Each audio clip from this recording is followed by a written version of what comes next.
Assalamualaikum. Cek cek cek.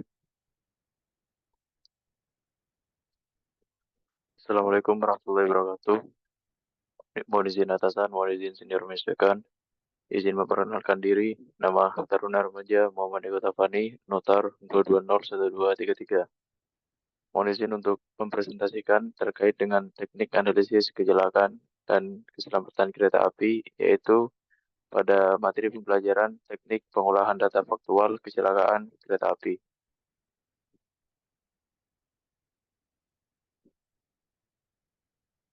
Sebelumnya, mohon izin untuk memperkenalkan diri.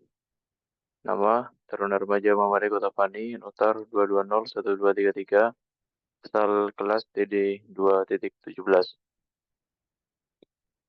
Yang pertama terkait dengan dasar hukum investigasi kereta api, yaitu Undang-Undang Nomor 23 Tahun 2007, Pasal 175 Ayat 1 dan 2, Peraturan Pemerintah Nomor 62 Tahun 2013 tentang investigasi kecelakaan transportasi Pasal 11, dan Peraturan Presiden Nomor 2 Tahun 2012 tentang KNKT Pasal 4. Yang pertama terkait jenis dan persyaratan. Jenis dan persyaratan kecelakaan kereta api yang diinvestigasi berdasarkan Pasal 12 Peraturan Pemerintah Nomor 62 Tahun 2023 tentang investigasi, yaitu yang pertama tabrakan KA, yang kedua KA terguling, yang ketiga kereta api anjlok, yang keempat KA terbakar. Dengan persyaratan apabila terdapat korban jiwa dan terjadinya rinja lebih dari 6 jam untuk dua arah jalur kereta api. Yang pertama, tujuan investigasi kecelakaan. Yang tujuan investigasi kecelakaan yaitu untuk mengidentifikasi dan menjelaskan kejadian kecelakaan, terutama untuk menjawab pertanyaan apa, di mana, dan kapan. Yang kedua, mengidentifikasi penyebab langsung atau faktor yang berkontribusi terhadap kecelakaan atau mengapa. Yang ketiga, menjelaskan kontribusi dari penyebab langsung terhadap kecelakaan atau bagaimana. Dan yang terakhir yaitu untuk mengidentifikasi dan melakukan mitigasi risiko untuk mencegah kecelakaan dengan penyebab yang sama untuk terulang kembali, atau untuk mempelajari kekurangan-kekurangan dari kecelakaan sebelumnya agar tidak terjadi lagi di masa yang akan datang.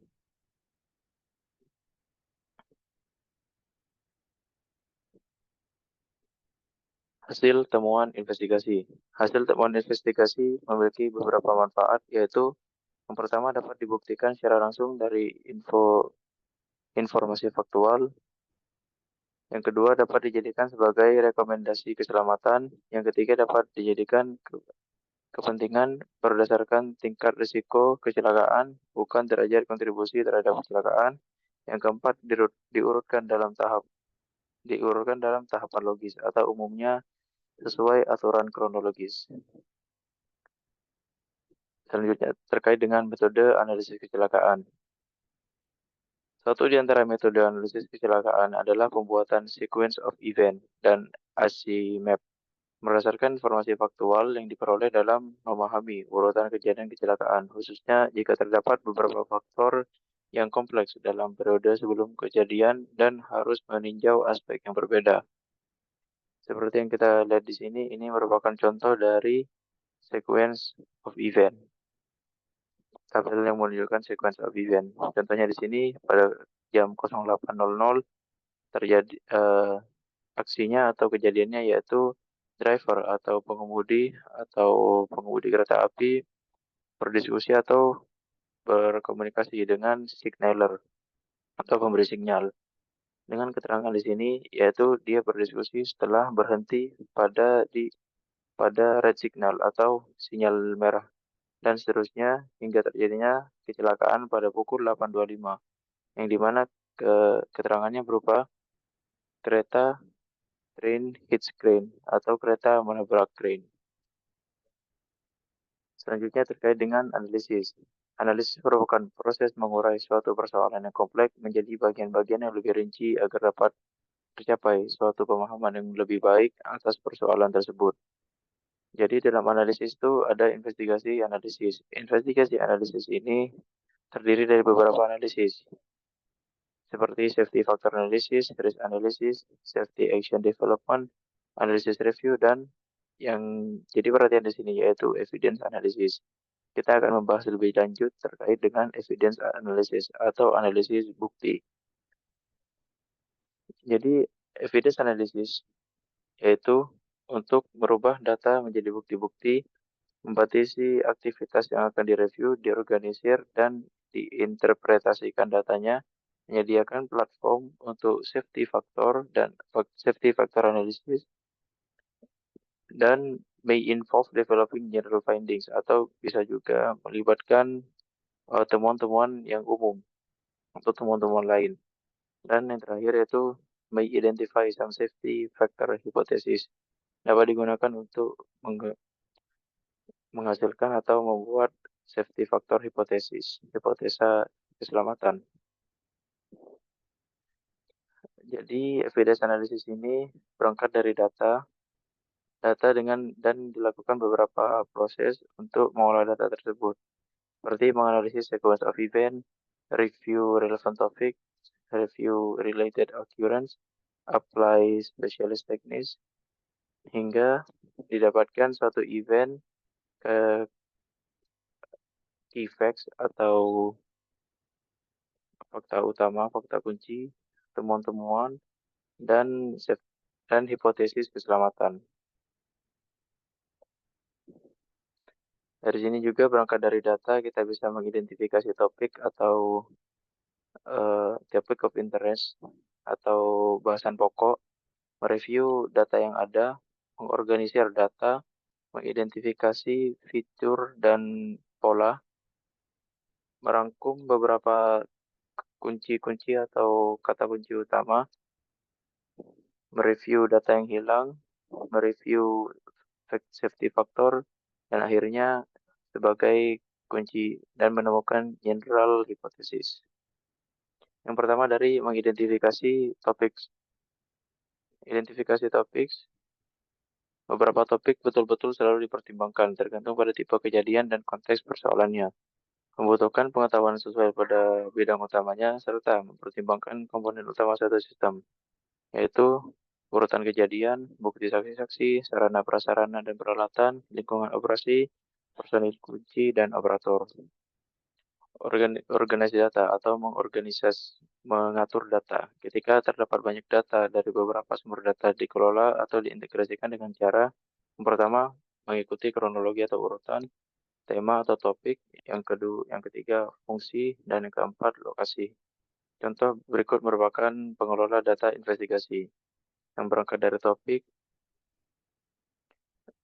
dan diikuti oleh witness-witness atau kejadian-kejadian atau hipotesa. Selanjutnya yaitu mengidentifikasi fitur dan pola atau identify distinctive feature and patterns. Identifikasi pola-pola atau fitur-fitur khusus yaitu dapat dilakukan dengan melakukan beberapa pertanyaan. Seperti apa yang menjadi fitur paling khususnya, apa ada pola-pola kecenderungan yang menarik, apakah ada sesuatu yang tidak lazim, surprise atau bentuk-bentuk ketidaknormalan, apakah ada sesuatu yang sulit untuk dijelaskan, apakah ada data yang tidak konsisten, apakah ada sesuatu data yang tidak reliable, hingga apakah ada implikasi dari informasi tersebut. Setelah kita melakukan identify distinctive feature atau identifikasi pola-pola dan fitur khusus, kita masuk ke tahapan selanjutnya, yaitu untuk summarize key facts atau meringkas fakta-fakta kunci dan temuan-temuan utama, yaitu identifikasi fakta-fakta kunci sangat baik untuk berkomunikasi dengan sesama anggota tim. Mengidentifikasi pertanyaan-pertanyaan atau hipotesa yang membutuhkan analisis lebih lanjut, ringkasan fakta-fakta kunci dan temuan-temuan terkait untuk setiap topik, yaitu dengan menggunakan format tertentu yang sesuai dengan situasi, daftar catatan format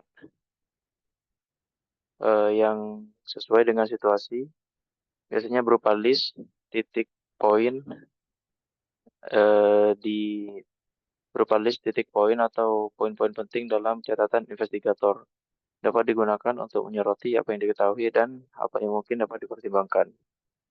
Setelah men-summarize fakta-fakta kunci, kita masuk ke tahapan selanjutnya, yaitu mereview data-data yang hilang. Review peristiwa yang terkait, proses dasar yang sama untuk mengkaji ulang topik yang relevan, yaitu dilakukan dengan mengidentifikasi fitur-fitur yang relevan yang berhubungan dengan kecelakaan, mereview data-data yang relevan seperti atau database, mengatur informasi atau organize information, mengidentifikasi fitur-fitur dan pola, meringkas atau mensummarize key facts dan temuan-temuan, mereview data-data yang hilang, serta memeriksa beberapa kemungkinan safety factor. Selanjutnya ada apply specialized techniques atau menggunakan teknik khusus analisis bukti, yaitu dengan batasan-batasan teknik di beberapa bidang membantu merubah data mentah menjadi sesuatu yang lebih berguna. Kebutuhan untuk mengetahui kapasitas, batasan-batasan, asumsi-asumsi suatu teknik analisis atau saran dari expert.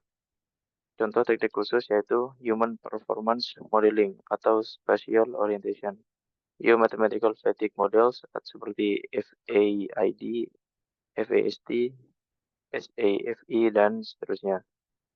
Voice Communication Analysis seperti Speech, Discourse, dan Communication. Dan yang terakhir adalah Statistical Analysis. Argument map berikut merupakan argument map atau analisis bukti. Yang pertama ada kode P1, ya, artinya terdapat bukti bahwa pengemudi, contohnya pada P1 terdapat bukti bahwa pengemudi bus sudah terlatih dan tidak terdapat catatan mengemudi ugal-ugalan. P2 tidak terdapat bukti bahwa bus mengalami kerusakan mekanikal termasuk rem. Intermediate finding, kemungkinan bus melaju kencang jika pengemudi pingsan. P3 terdapat bukti bahwa pengemudi mempunyai risiko penyakit jantung koroner. P4 otopsi pada pengemudi didapatkan adanya penyumbatan pada arteri jantung. Finding atau temuannya, pengemudi mengalami serangan jantung sehingga bus tidak terkendali. Dari semua event-event hipotesa ini dapat ditarik kesimpulan bahwa bus mengalami kecelakaan karena pengemudi memiliki risiko penyakit jantung koroner dan mengalami serangan jantung saat mengendari bus sehingga bus tidak terkendali. Berikut contoh pembuatan argument map dan tabel-tabel hipotesanya. Dari sini kita berangkat dari reasonnya atau alasannya itu karena terdapat bukti rekaman kecepatan saat kendaraan kencang dan pengemudi pingsan. Terdapat bukti bahwa pengemudi mempunyai risiko jantung koroner dan dibuktikan oleh hasil otopsi kalau pengemudi mengalami penyumbatan pada arteri jantung. Kemungkinannya atau hipotesanya bus melaju kencang saat pengemudi pingsan. Akhirnya didapatkan bukti kembali bahwa pengemudi bus sudah terlatih dan tidak mengemudi ugal-ugalan, serta bus tidak mengalami kerusakan. Jadi dapat ditarik kesimpulan bahwa terjadinya kecelakaan tersebut diakibatkan karena pengemudi mengalami serangan jantung koroner. Rekomendasi keselamatan. Rekomendasi keselamatan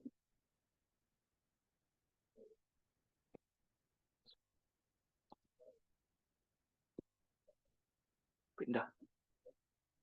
Rekomendasi keselamatan dibuat secara umum atau spesifik terhadap hasil temuan investigasi, baik temuan kontribusi langsung kecelakaan atau temuan yang menimbulkan potensi bahaya di masa depan, yaitu untuk merincikan kasus kejadian kecelakaan dan mengumpulkan bukti-buktinya, memahami konteks kejadian kecelakaan, dan investigasi kerjasama satu tim. Sekian presentasi dari saya, kurang lebihnya mohon maaf. Wassalamualaikum warahmatullahi wabarakatuh.